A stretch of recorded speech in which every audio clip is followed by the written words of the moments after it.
be kidding me. Oh my goodness.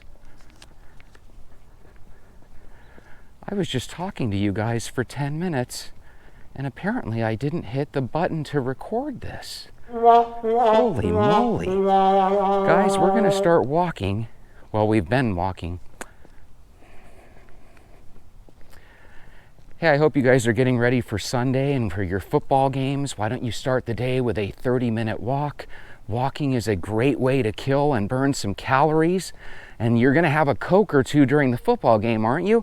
So why not take a half-hour walk and take care of some of those calories to offset that Coke?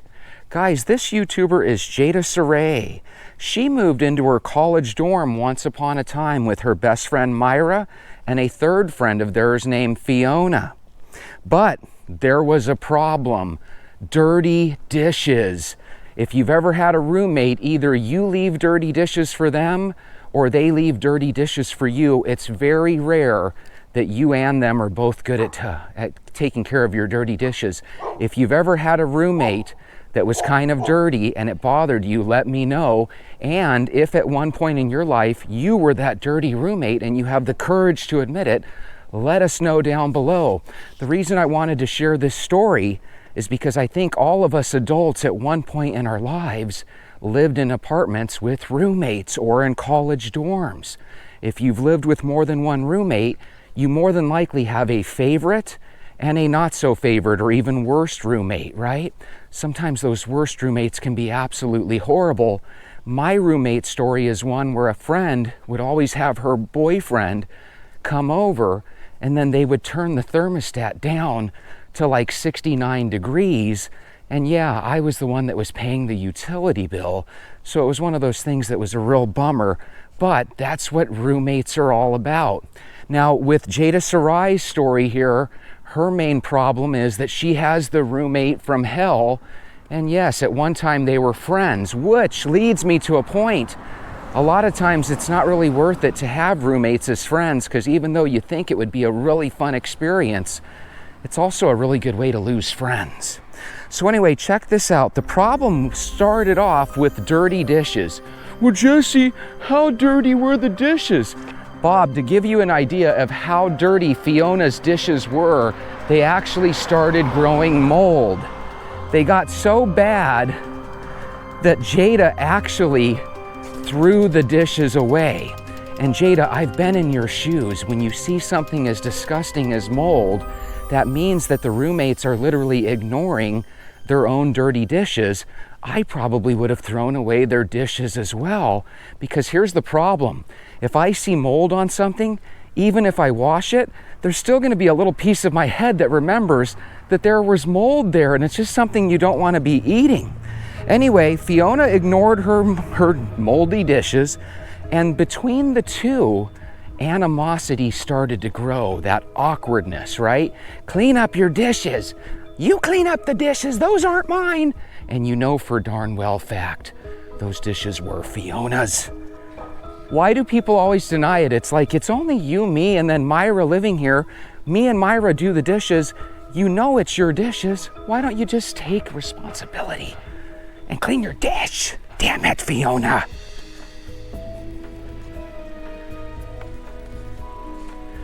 Hey, by the way, if you agree with me and with Jada, sometimes you see something and it just disgusts you for the umpteenth time, and sometimes you just want to take that moldy bowl and throw it in the trash. Yep, I've been there. I know how that feels. I'm sorry that happened to you, Jada. As you can imagine, things grew more and more progressively awkward. The girls began meeting their mutual friends in the gym, but they did it separately, which was really awkward because technically they lived in the same dorm room, right? The same home. They could have had people meet them there, but they started meeting their friends separately at places like the gym. We've all had those weird, awkward moments. One of the funnier things that she had mentioned in this video is she had a mutual friend with Fiona, and they had a friend that made cookies or some sort of treat. And they didn't really specify if it was the holiday season, but they had this treat, and Jada thought it was a little gross. So she went on her Instagram page, which probably wasn't the coolest thing to do, but she basically made fun of these treats and said that they were kind of gross, you know, like, oh my God, these things taste like shit, right? And then to make matters worse, Fiona ended up sharing that post on Instagram with the creator of the treats, therefore causing a little bit more awkwardness. You know, if you don't like someone's cookies, you probably shouldn't let the world know about it. And if you do let the world know about it, you're kind of hoping that it still doesn't get back to your friend that made the cookies. But if you have a friend like Fiona, those type of things happen. By the way, if this ever happens to you at work, and you want a really good way to counter that and to find out who's the person at work that's always tattletelling, what you can do is you can give them fake information, right? You know, hey, so-and-so has this gold dress, this is what happened. And if you hear somebody else talking about the gold dress or some weird thing that didn't really actually exist, you can actually catch who's telling your secrets to the office. Have anyone ever done that? Have you ever planted false misinformation with somebody and then found out that it was them who was the tattletale or the gossip in the office? If you've done that, let me know down in the comments. I just think that's a real genius way to find out who has the loose lips at the workplace. So things didn't stop there, because ladies, you know how women can be. Jada had a hot date. She goes to the closet for her most trusty, gorgeous wig. And guess what? Her wig was cut. Bum, bum, bum. And she knew it had to be Fiona. All right, that might have been a little much. Now, as I'm sure you can imagine, Fiona denied everything.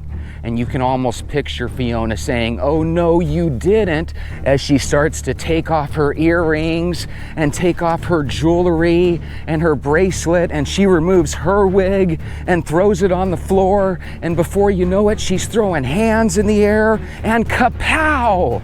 The fight was on. You can almost picture that, right? One of them saying, girl, no, you didn't.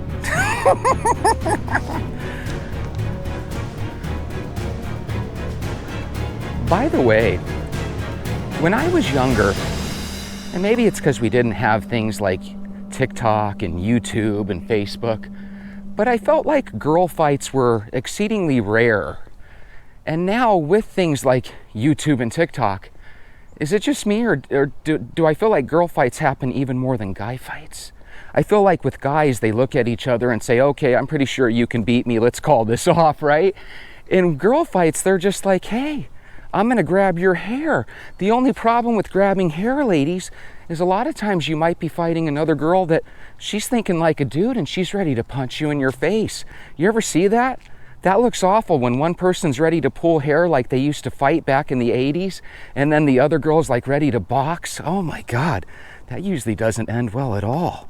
So you think the fight would end it all, of course, right? Because once you fight, you know, now you're boys again, or I don't know, what do girls call each other now? Bros? Hey bro, now we're good, right? But no, Jada actually had to call the cops after Fiona threw, get this, bleach on her clothes and on her electronics, which I assume means her laptop, her cell phone, you know, whatever else might have been back in the day, maybe a BlackBerry, who knows? Anyway, check this out. Both ended up getting arrested, but our hero Jada, she actually got arrested for assault, where Fiona got arrested for criminal mischief. Now here's the interesting thing. We don't get to hear Fiona's side of the story, but I'm assuming Jada kicked that ass. Woo! Like Ric Flair. So check this out. With Jada getting in trouble, she actually had to spend the night in jail. Jada's mom had to come down and bail her out the next day. And you can almost picture Jada's mom saying, Jada, you know, I don't have the money for this. That is such a pain in the butt when your kids can't even act adult and you have to bail them out of jail. And who knows, I don't know, maybe Jada, maybe if you watch this video, you can let us know if this is made it where it's harder for you to get jobs, or if it was just a misdemeanor or what have you. So you get in a fight with your friend that's kind of no longer a friend, right? She's becoming an enemy. She's kind of ruined some stuff because she's thrown some bleach on your clothes and on some electronics, right? You get in a fight with her, you end up getting the worst of it because although you might have assaulted her, right, you're still in jail. Now, to make matters worse, the dorm that you were staying, the on-campus police or the on-campus authorities of some way, shape, or form ended up informing her that she had to move out of her dorm within 48 hours. So obviously not cool. And the bizarre moral of the story that only Jesse could come up with is all you young people think that moving out of your mom and dad's house and into an apartment with your buddy is going to be great. But the reality is, for many of us, it's the pathway that leads to ex-friendship. So before you move in with somebody, make sure you're on the same page with them. Spend the night at their house a couple of times. Have them spend the night at yours. Are they the type that naturally are clean? Are they the type that naturally just leave dishes out hoping somebody else takes care of them? Because see, that might fly at their home where their parents take care of cleaning the house, but that's not going to fly when it's you and them living together. And here's the problem with things like dirty dishes and dirty laundry. They start to harbor odors. Have you ever been in someone's house and you can smell the trash that hasn't been taken out for 2 or 3 days? And then, of course, you know how girls are. One of them's going to want to get a kitten. And before you know it, they're nose blind to the litter box. And before you know it, when people go to their apartment or their dorm, your place smells like crap. Now, for just as bad as women's apartments can be, men's apartments can be even worse because you're smelling stuff that, God, I don't know what you're smelling at men's apartments, but you don't want to be smelling it. You know what I mean? So the moral of the story is, before you move in, make sure you know somebody. I know there are some college and universities where you don't really get to know your roommate before you're set up with them through the university, but you always got to remember this. Try to be the reason that things succeed. Try not to be the guy or the girl that is the reason the roommate situation fails. So what you can do is get used to cleaning up after yourself. Get used to a habit where your dirty clothes always go in the hamper, where every Friday or Saturday you clean the clothes by going to the laundry room. If you can make cleanliness a part of your routine, just like we do here with walking, then all of a sudden you can be clean, smell good, and those are positive vibes that you're throwing out. When you're dirty and you look like a bum, those are negative vibes that you're throwing out. And nobody wants to live with a person like that, including you. So again, start with the man or woman in the mirror and make good decisions about things like your hygiene and cleanliness, especially of the place that you live and you have to share living spaces with. Now, here's the thing. As we know, there are always two sides to a story. In this story, obviously Jada was explaining that Fiona was the worst roommate ever. But I'd be willing to bet that if we asked Fiona, Fiona would say, hey, Jada assaulted me. I'm beat up because of this girl. And usually, here's a question I have for you. Usually, if you're on the bad end of getting beaten up, usually you don't really push the limit with someone that can kick your butt. Am I right or wrong there? If someone can beat you up, you usually give them a little bit of respect. So Jada, I gotta tell you, my radar is telling me that we're not exactly getting the full story here. Now, are we getting the full story? Potentially. You could be completely honest. Fiona could be completely messy. But messiness does not always equate to toughness. So again, you technically got the assault charge. I'm gonna have to declare this not guilty, not guilty, but I'm gonna have to declare this where I'd still like to hear more out of this if we can. With that being said, specifically Fiona's side, with that being said, I went ahead and marked down a couple comments that you had on this video. And by the way, this video was from about a year ago, so still relatively fresh. At Encyclopedia 641 says, as someone who went through abuse from my roommate, I find it really comforting to have someone else share their experience and to know that I'm not alone in being the recipient of the actions of a jealous roommate. You know, it's funny, isn't it?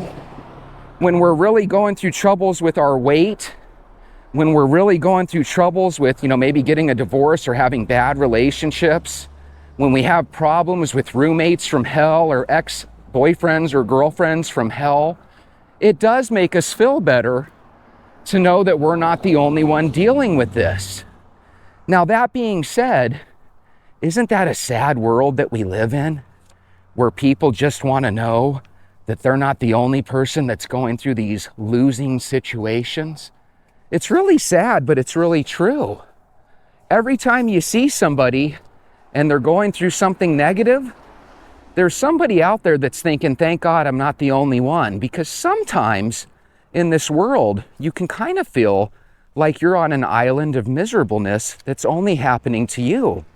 That's where you have to tell yourself, this isn't a world that we're living in. We're living in a simulation, and everybody's life secretly sucks. I know you're thinking, Jesse, that's not true, and you're probably right, Bob, but just for the sake of this video, everybody's life sucks. Let me give you an example. Everybody would love to be that billionaire that doesn't have to worry about anything, right? They've got an endless supply of money, but think about what comes with being that billionaire. Nobody can ever buy you a gift ever again that has much meaning, because if it was something you really wanted, as a billionaire, you would already have it. You can't really have more than 300 or 400 homes, because if you only live in a home one day out of the year, is it really a home? You can't really have friends as a billionaire, because you never know if they're your true friends or they're really just hoping that you'll give them money when you die, or that by being close to you, it helps them in their career. You just never really know where people are coming from when you're rich.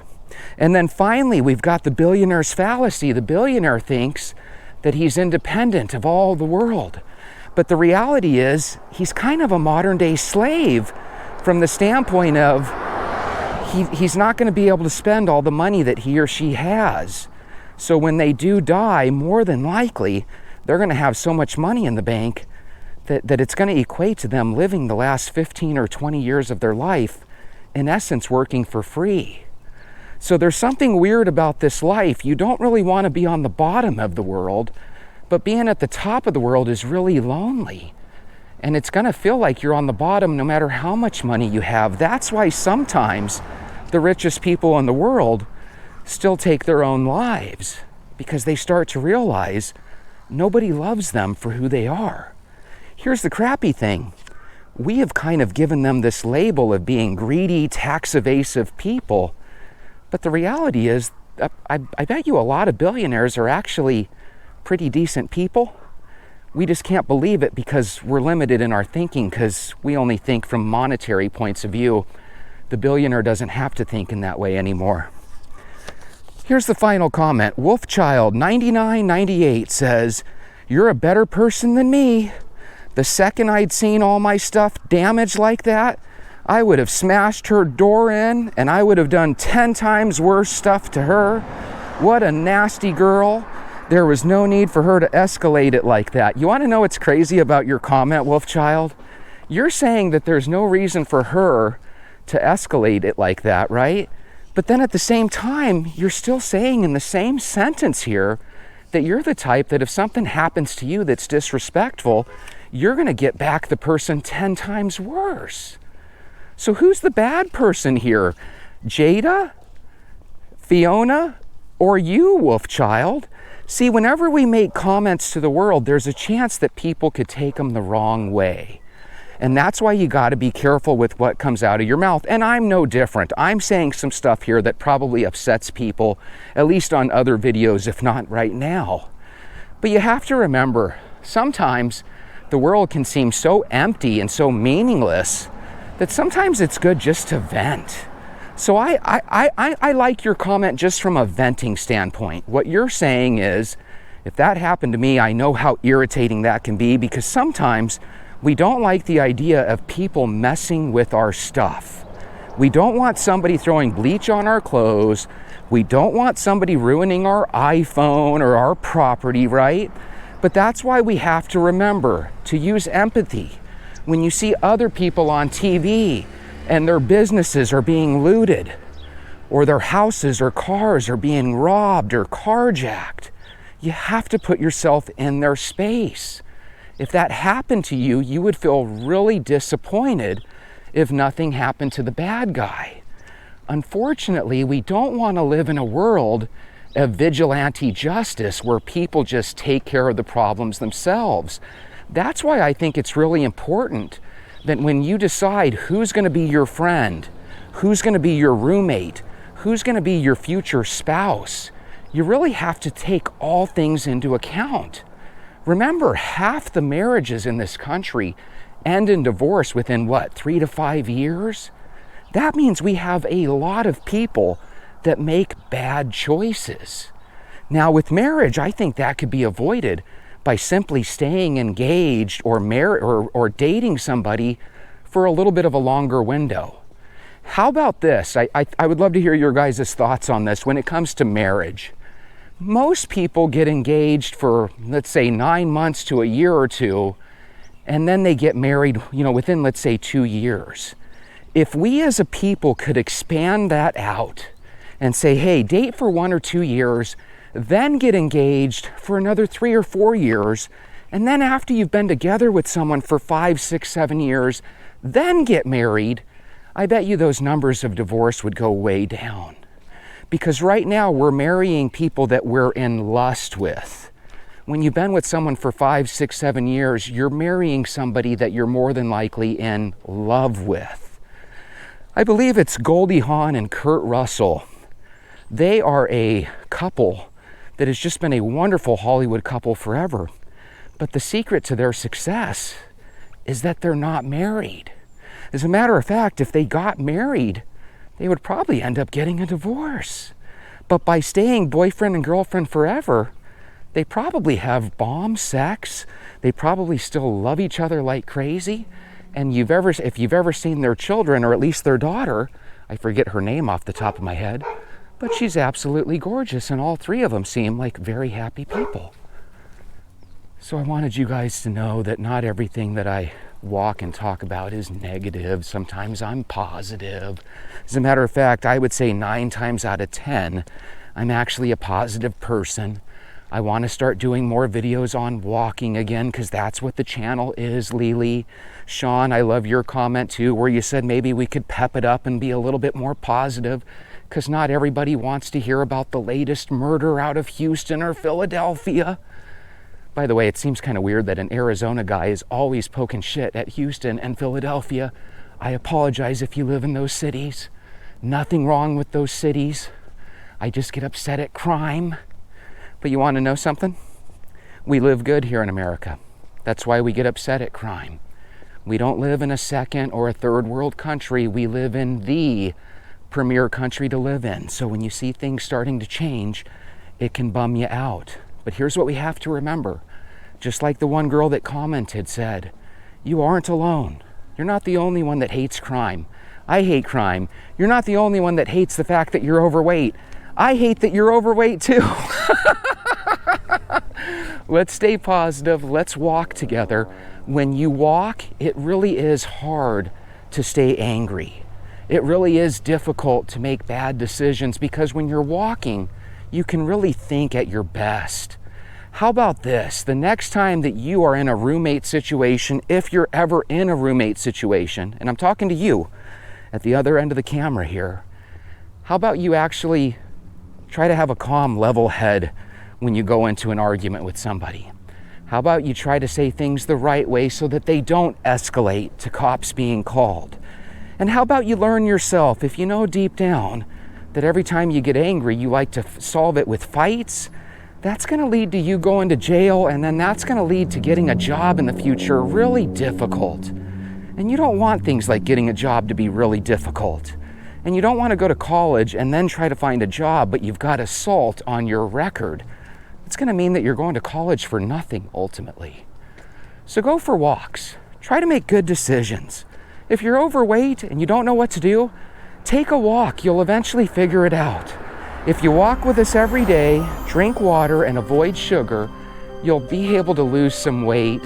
And as you start to lose weight and you walk every day, you'll start to realize that, hey, it's really nice out here. I'm really getting rid of a lot of my stress. And I'll tell you what, you minus the stress is a champion waiting to happen. So I wish you a wonderful day. I hope you enjoy the NFL football games today. And more than anything, I hope your team wins. But even more than that, I hope you choose to keep walking. And I'll see you tomorrow.